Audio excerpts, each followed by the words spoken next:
when the spirit is really moving around in there, it's like a wave. Tell me about your relationship to the church growing up. Church was everything. That's where we first saw spirit. You know, we saw the spirit moving through people. And that's how the spirit is in church. When the spirit is really moving around in there, it's like a wave.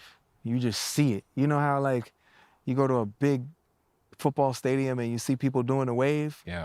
I've seen the spirit do that. Just moving around. And then all of a sudden, as he's preaching and saying what he's saying, he's doing it with a melody.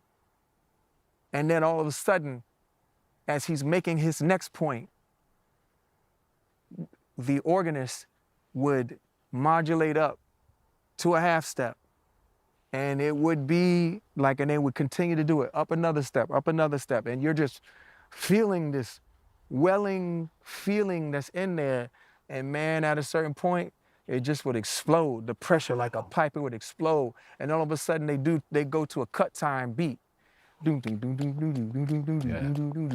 then and literally you seeing people shouting, and you seeing people run up and down the aisles, and you just seeing waves and waves of wafts of the spirit, just people just moving. And I grew up in that.